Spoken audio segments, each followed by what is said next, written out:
So, prayer request, and I don't know, I sent some me things, I know I didn't send anything out to class, but Terry Schmidt, who's been sick for so long, two things, he went to the ER a couple of days ago, and they told him he needed to find him someplace and go. They said that he had lung cancer. So he is at MD Anderson right now. They're trying to get him through COVID, and then once they do that, then they'll start looking at it and seeing how bad the cancer is. That's the information I have. Anyway, he's at MD Anderson right now, trying to get over COVID, and then we'll see where it goes from there. I talked to him yesterday. Brad talked to him yesterday. He sounded a whole lot better yesterday than he did a couple of days ago. So it was quite evident a couple of days ago they had him on morphine. He was pretty sick. Yeah. I know that Brother Steve mentioned his cousin Gary. I know he sent something out to us, but I don't know if we mentioned it in here. He passed away last night. He passed away last night, so there were some struggles there. Like Steve said, he crossed the finish line. He's home, but his family's still here, and so we need to be praying for them. We haven't recorded in a long time. I haven't really. Anyway, Brother Terry, if he gets to listen to this, I told Brad maybe we ought to record it. He's said something yesterday and said he'd whole lot rather be here in Sunday school than where he's at right now. So I understand that. I understand it. So, but he did sound better yesterday. He sounded a lot better. He could not hardly breathe when I talked to him on the phone a couple of days ago.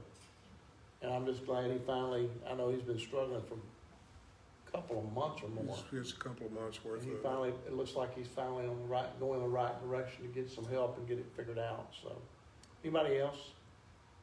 Les? Yeah, a friend of ours and a former firefighter, retired, also a fellow hunter. He hunted with us this past year.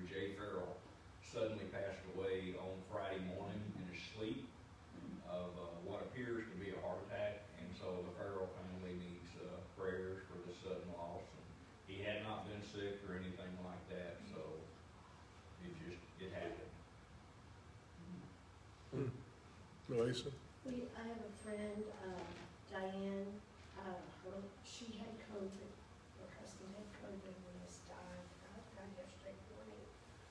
He is a Christian, but I know it's very hard on Diane and her family.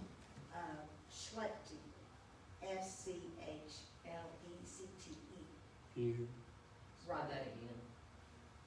Schlecte. Schlechte.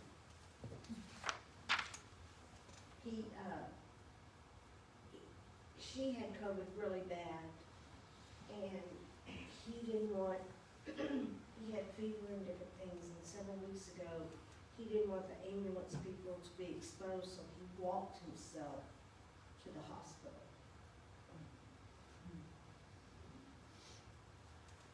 He died yesterday morning. Anybody else? Prayer for Darlene Leggett. She's still recovering from her surgery.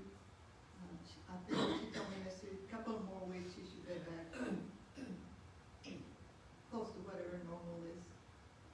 But she's healing good and everything. She's right? feeling better. Yes. Have we figured out what normal is? Hmm? Have you figured out what normal is? I know what I mean.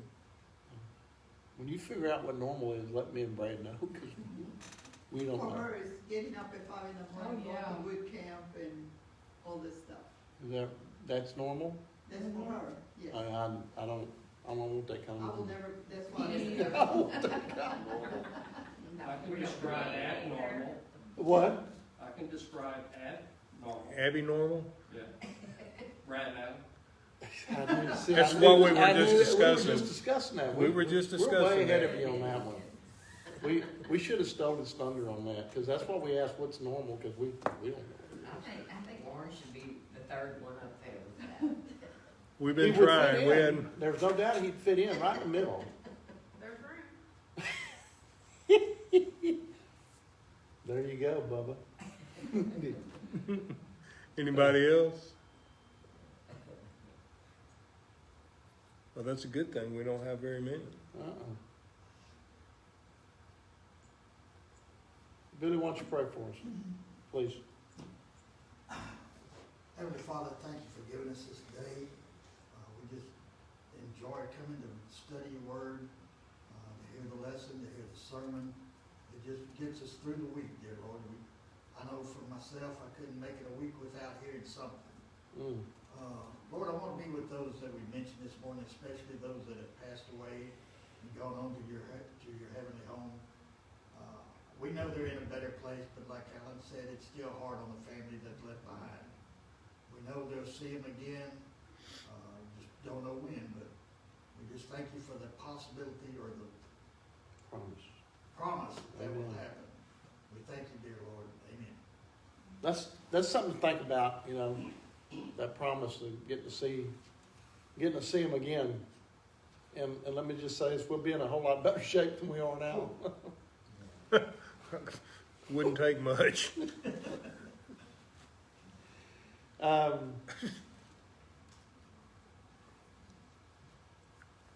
many people looked at the lesson this week?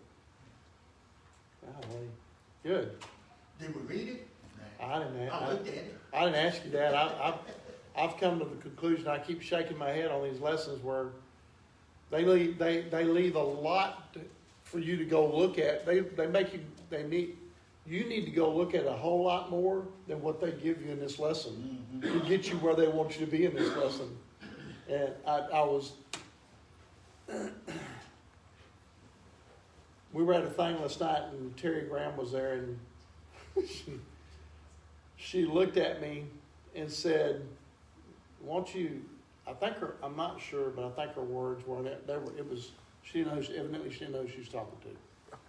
She said, why don't you impart some wisdom to me about the lesson about Joseph? I said,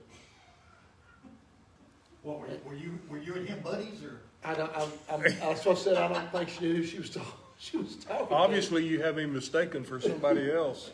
And I just looked at her for a minute. I don't know if I said it, but I thought like, which part?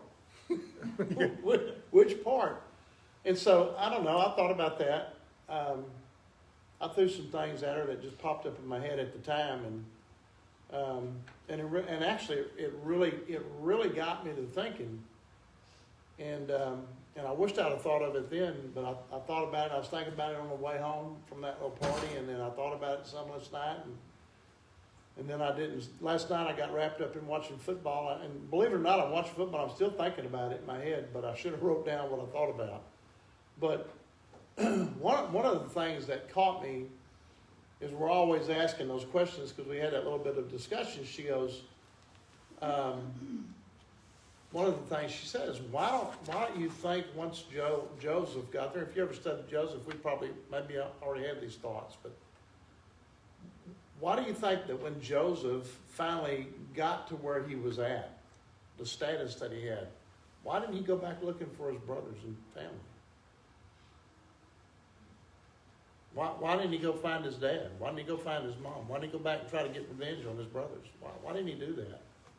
And I thought about that for a long time. And I mean, she said, and she asked a good question because it's the kind of questions that I ask. I just don't ask them out loud. Do you think that Joseph was being spiteful? I don't know if she used that word, but I use it. Do you think that Joseph was being spiteful when he kept telling his brothers, who he knew didn't like him, about all these dreams? Like, hey, you're gonna bow down to me one day. And I mean, that didn't do anything but infuriate him and make it worse. Well, he was young and naive. I don't know. And when I thought about when she kind of asked that question and we talked about it a little bit, then I thought about. I said, and I looked at her, I said, and I'll ask y'all have already answered this question 1,000 times, but I said, well, when somebody comes to you and says, hey, I want to start reading the Bible, which book would you tell them to read? Anybody? Psalms. Psalms? Who else? Romans. Romans? Who else? John. John? See, I was like, come on, man. And so I told Terry, I said, what book would you, where would you tell them to start the Bible? She said, John. And I said, absolutely. And I said, the first time I really got into studying the Bible and I studied John, I'm thinking like, what an arrogant son of a gun. I know none of y'all thought of that before, right? None of y'all said that before, because I'm thinking like, this guy's walking around telling us all that he is the disciple that Jesus loved. He's telling me that. Hey, by the way, I'm the disciple that Jesus loved. And we're like, golly, that's arrogant. Until you get to the foot of the cross on Crucifixion Day. And there stood John. And evidently he must have loved him pretty good, because he said, take care of my mom. And all those things run through your mind. And then I got to thinking about this. Does anybody in here have anybody that they just despise for the way they treated them one time? You don't have to raise your hand. If you probably say that you did, man, what a great person. We need to have a long talk. Tell me I how was you gonna do say, that. can I raise two hands?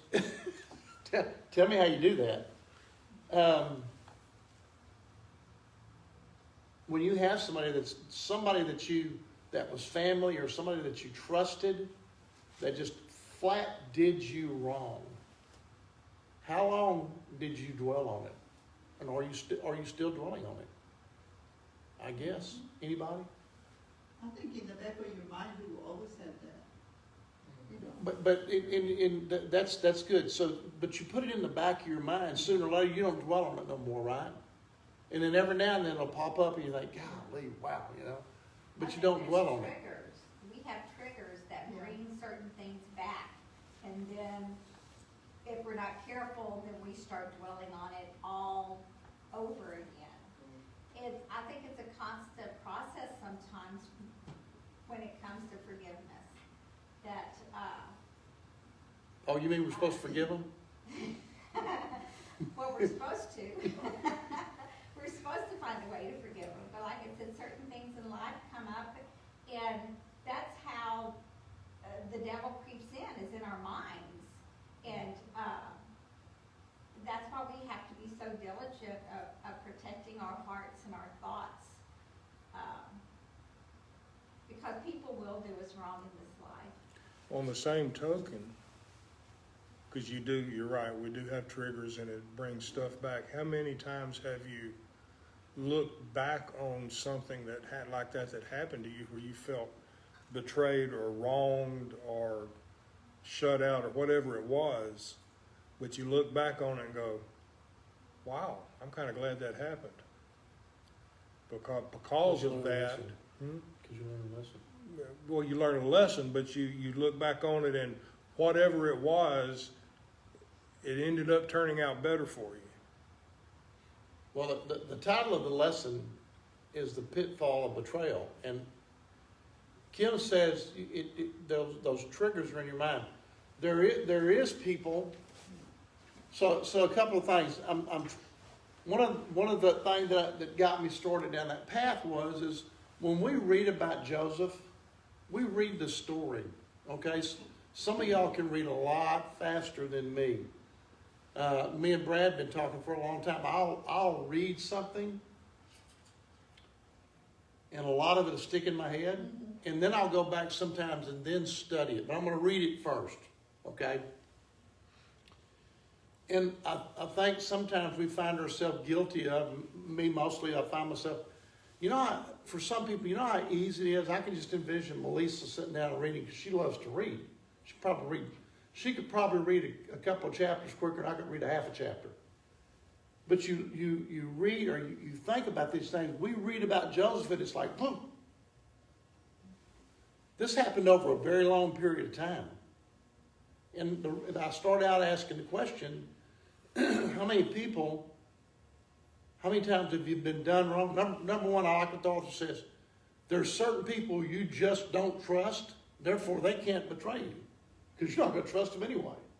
Then there's people that you put a lot of our faith in. Sometimes we mess up. We put faith in people, and people will betray you. Okay? So you look at Joseph, And he goes through this long period of time, and God has a plan for every one of us, but he had a plan for Joseph. Okay? So as he's going through this whole process, one of two things could have happened. Okay? They took him out of the pit and sold him.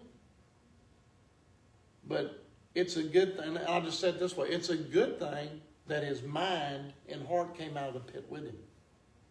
Does that make sense? Because we can let those things eat on us so bad, and to where it will grind us down and physically get into a shape we can't function. And that's what happens when you get betrayed by somebody you truly, truly trust. I don't know why. I mean, y'all know how I am. If you ever watch Braveheart, Mel Gibson and that guy, and they form that relationship, and in one of the last battles I think he's ended up gets caught, he trusted that guy, and that guy betrayed him on the battlefield. And when he pulled his helmet off and looked at him, Mel Gibson just sat down on the ground like, what? I mean, he was totally defeated because that guy betrayed him. And it broke that guy's heart too. And so you think about that. You think about his family. And this come up too.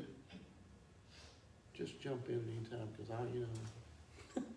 Well, I was just sitting there thinking, just consider what was going through Joseph's mind.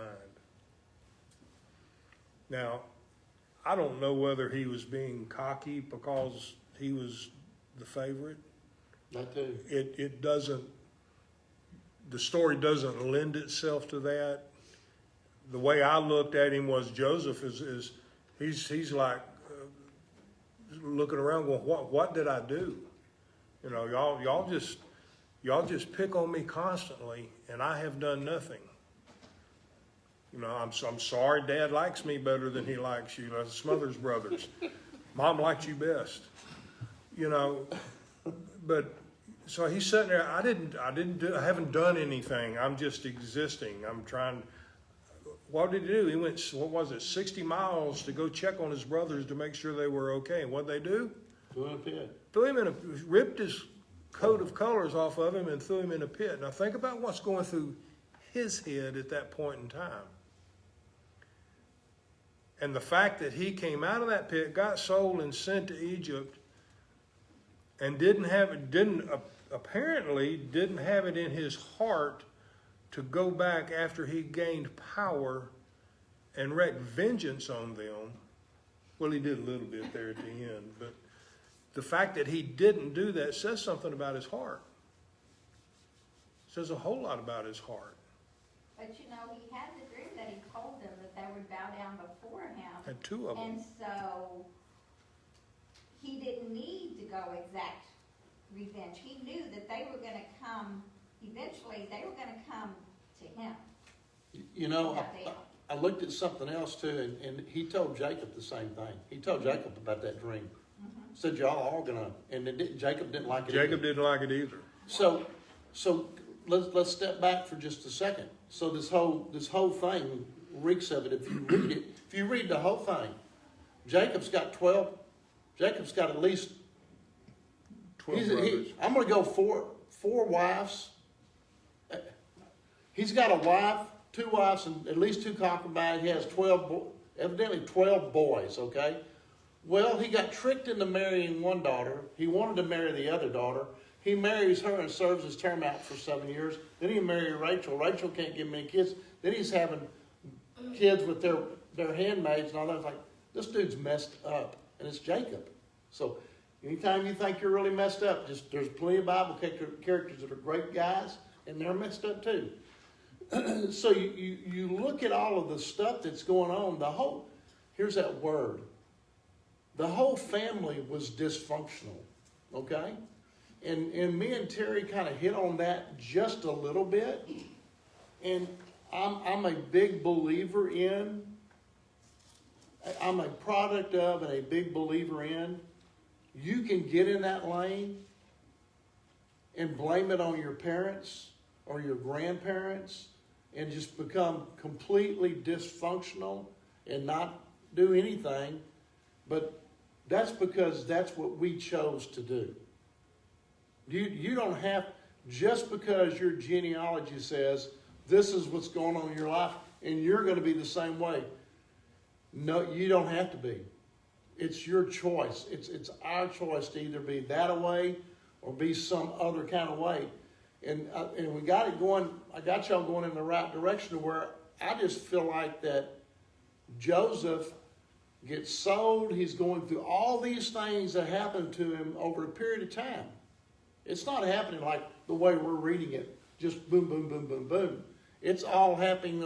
It's all a seasoning, a building up of character and things that the Lord is doing with Jacob or Joseph as he begins to grow. I don't think he dwelt on what do I need to go back or not. I don't think he dwelt on what his brothers did. He probably was dwelling on surviving.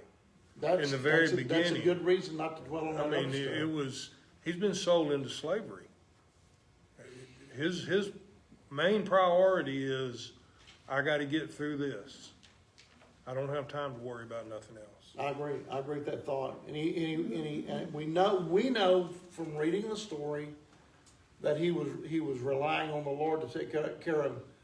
God had a plan for him in every single thing that he was going through. From, if you look back at Jacob, and to me, okay, it starts with Jacob. Mm-hmm. He takes advantage of Esau. Esau's basically starving or dying or whatever. I'll feed you if you'll give me your blessing or your heritage. I'll feed you if you give me. So he bribed him, and he bribed Esau into doing that. Then he tricked Jacob. Who did I say? Jacob wanted Esau's blessing, and he got it. Then Jacob. No, you had it right. It's Esau and Jacob tricks his Jacob wanted his dad's. tricks. Y'all help me. Jacob's dad. What's it like? What's it? Isaac. Isaac. It's Isaac. Isaac. Yeah, it's Isaac. Abraham, Isaac, Jacob, Joseph. Okay, we're good. Too many names. That's There's too many. It's Too many minds. Too many minds. Too many minds. Jacob tricks Isaac into giving him a blessing because he put on a fur and stuff and made Isaac believe he was Esau, because Esau was kind of favored at that time. He was the one bringing the meat home, bringing the food home, and feeding everybody. And then what does Isaac do? He doesn't even shift gears. He said, "Too bad, you lost out. I'm not going to." So from that point on, Esau and Jacob just battle. I was going to say for the rest of their life, but they didn't. No, They came finally to a resolution. settled down, and Jacob moves back to Bethel and all that kind of stuff. But if you look at it, they're still fighting to this day. Their heirs Their heirs are still getting are it. still battling today. Somebody else used to say that all the time. All of this stuff carries down, and all of us can look at these things that Becky was jealous of Leah. The handmaids were jealous of both of them. Then you got the last two babies born, which is Joseph and Benjamin, and those are Jacob's last two kids in his old age. The coat of many colors that we talk about all the time, according to, and I've heard this before, that's actually a sign of royalty. When that coat was made, when Jacob made that coat for Joseph and put it on him, they said it had long sleeves. It was a long coat. They said those colors was a sign of royalty. Well, That it was a sign also that he wasn't working in the fields. wasn't a good thing to be wearing. Working in the It fields. just wasn't fit for that. It was long to the ground and long sleeved. He wasn't going to be. You're not going to be working in the fields. You're not going to be one of the hired hands. It's a sign of royalty or prestige or a sign of favor. And Go ahead. Well, it's just, and what that did was it just flaunted it, unintentionally, flaunted it in front of his brothers. Their hatred, their hatred for Joseph was so bad that it was like throwing gas on the fire. Well, you had the coat, then he came up and told him I had a dream, and Yeah, you're gonna don't bow bow down down. to me. And then guess what? I had another dream, and everybody's gonna bow down to me. And you don't get the feeling that he was being a smart aleck about it. He was saying, hey, I had this dream. Hey, Dad, I had this dream. Dad didn't like What do you think about it? Should I pay attention to it? That, as I read the story, that's the impression I had of him. Not that he was going, nah, nah, nah, nah, nah, nah, I'm going to be over you type deal. But it just fueled the hatred, and it just got more and more and more day to day. And then when they looked at that coat, I mean, they saw him from afar coming in and going, here comes the dreamer. They saw him because that coat stood out like a shiny penny. And it just fueled more hatred. So, one of the things that kept, I'm going to see if I can get the names right this time. One of the things that kept bouncing back in my mind, y'all all remember, this like Peyton Place is like, that's what's going on in this family. So, Jacob tricks Isaac into a blessing and tricks Esau, or takes advantage of Esau and gets his heritage. In other words, he was deceiving people. Jacob deceived his father, he deceived his brother, but yet he's the number one guy. You get those 12 brothers, and I finally concluded, and I finally read it. Reuben was the eldest brother, okay? Then there was another one in there, Judah, I think, is that correct? So you got 2 brothers from different mothers, okay? One of them being the oldest he comes and says, no guys, wait. We can't kill him. And for whatever reason, because he's the oldest, I mean, they're forcing themselves to follow the rules. Like Esau said, okay, you can have my heritage, why don't you just take it back? No, it's a done deal. It is a done deal. So you look at that, Jacob is deceiving Esau, he's deceiving Isaac, and then one of his own sons, Reuben, says, no, don't kill him. Let's just throw him in a pit. And the author alluded to the fact, and I didn't read in there about Reuben, but he alluded to the fact that might have been a plan for Reuben to go get him out of the pit, bring him home. Dad said, look what I did, Dad. They tried to kill your boy, and I saved him. Yeah, they also made reference to the fact that Reuben didn't want the blood of his brother on his hands because he was reflecting back to Cain and Abel. And once blood was drawn, it brought the wrath of God. So Jacob is the second to the last. Joseph is the second to the last one born. Yeah, Benjamin. Who typically gets the blessing of the father? Firstborn. The firstborn, and that would have been Reuben. He had a minor problem. He had an affair with his sister, and Jacob knew about it. So Jacob really never ever blessed Reuben. And there's some verse there, you can go take a look at that. I didn't write them down. But then Judah enters the scene. Well, let's just sell him. He was thinking about getting rid of him and getting some money for it. Sound familiar?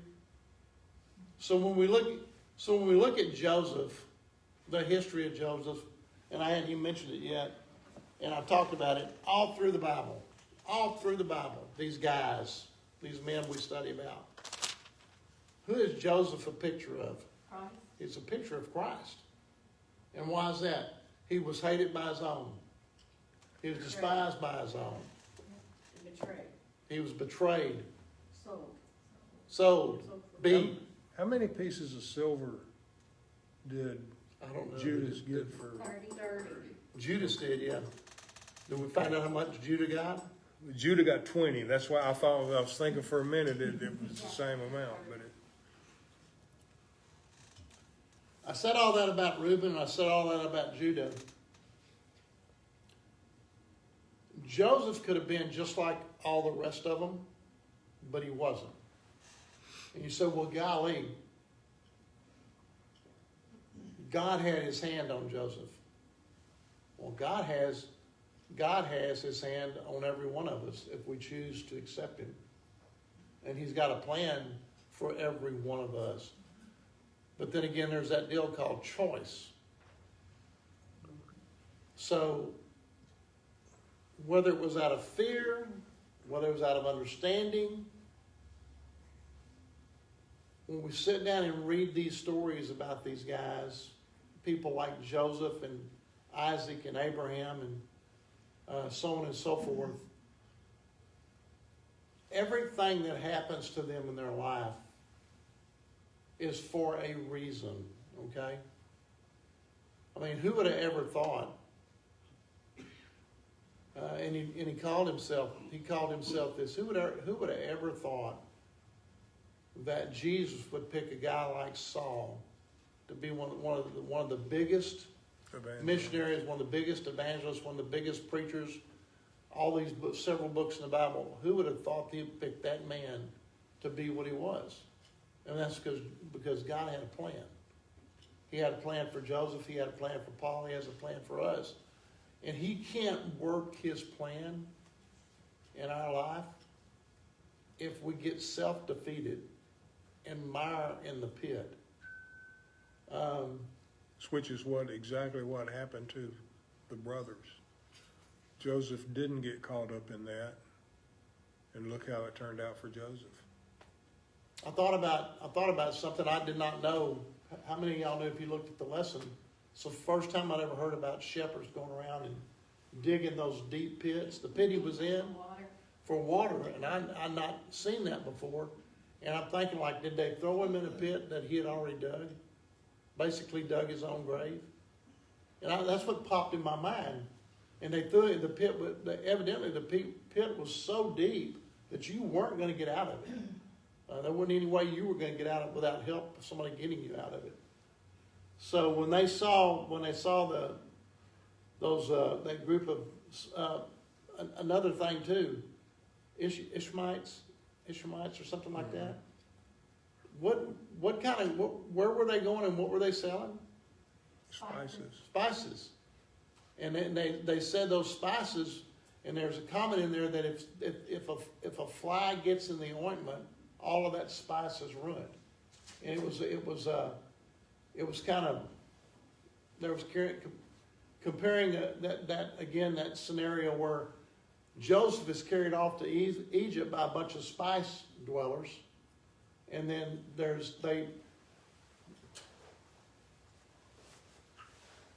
see, that's why I can't. So where did Joseph die, and where was he? Where did Joseph die? Where was he when he died? Egypt. And what did he ask him to do? Bring his father. Bring his bones back. So they took spices, those very spices of those people that they had sold him to, and it just took his body and embalmed Joseph's body with those spices. And it laid there in a tomb in Egypt till he was carried out by whom? Moses.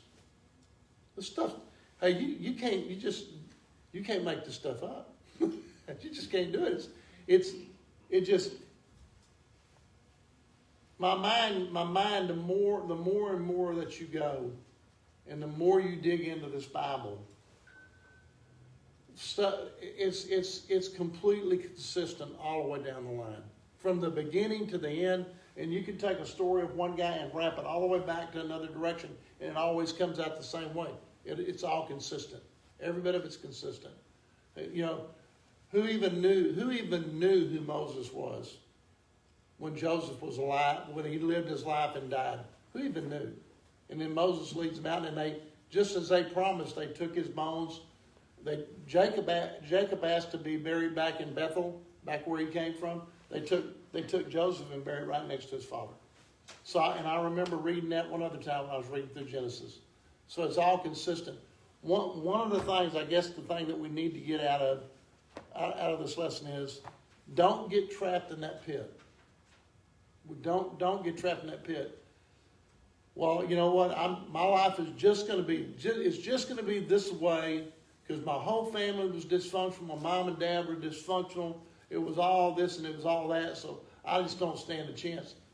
And you can do that, or you can make a decision that you're not going to do that and get your life going in the right direction. And I think I'm teaching to the choir right now, but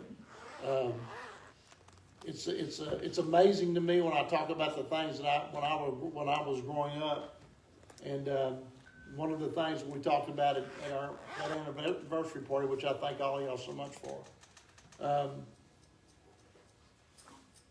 My junior year, I think it was my junior year. I think it was my junior year. Mom and Dad decided they were moving to New Orleans, and I told my mom I wasn't going. And she told me, yes, you are. And my dad said, no, he's not. And I didn't. So, I mean, somewhere around that junior year for me, my life went another direction. Mom and Dad went one way and I went another way. And I ended up over there. I ended up with that over there, which I went the right way. My parents at least waited until I was out of school to run away from home. Mine didn't. My parents moved a lot, man, and they settled down pretty good. And I went into Deepwater in the 5th grade, and by my junior year at Deer Park, they were leaving again. That's it. I quit. I'm not going. But it's just a matter of choice and how we live our life. But you know, once again with the story of Joseph, we see how God used an ordinary man or ordinary boy, and who didn't let his circumstances get the best of him. He let God use him and work in his life. And today, God continues to use ordinary people. And if you've never read Voice of the Martyrs or gotten their magazine, you can read stories of men and women who are in horrible situations taking the Word of God out into the world. But they have peace because they are following and doing what God has asked them to do, even though that some of them have been tortured, some of them have died. There's the ones that have survived and told their stories, there's true peace in what they're going out and doing if we would just allow God and not our circumstances to get the best of us. Just think about Joseph. I mean, he had to have times where he just felt terrible. I mean, I'm a slave now. I mean, you know, I've had all these great things. My brothers sold me into slavery, and he had to have times where he just hit rock bottom. But he couldn't have stayed there. It's evident he didn't stay there because the Lord kept working with him and kept improving his situation and kept improving his situation. And you think about all the trials of fire, and you know you go through these trials, and if you don't come out better on the other end, and you go through the trials again. Well, if Joseph wasn't getting better on each one of these trials, he'd have kept going through them, and he wouldn't have ended up where he was. And it's a lesson for everybody that you keep your faith, and that's what he did. He had the dreams, he knew what the dreams were, and he kept his faith through the whole thing, and he ended up where he ended up. God just he chips away at us just a little bit. He chips away at us a little bit at a time, and when I say a little bit of time, it's a little bit of time to him, but it may be a great length of time to us. And the thing is, if you know, and Terry sent a text message out a while ago, said, man, and again, how many times have everybody in here said this? Where are people at if they don't have a praying church behind them? If they don't have people praying, where would you be? And that's what he's saying. So I don't know where I'd be if it wasn't for you guys praying for us. Where would you be if you didn't have that in your balance? Joseph was a dreamer, okay? Remember that sermon we heard a couple Sundays ago about dreaming? I don't think he had his dreams like every night. I think as he went through those down times, that's when the Lord put a dream on him. And then would put another dream on him. And those dreams eventually got around, and the prophecy of those dreams got him from out of the jail up into the palace.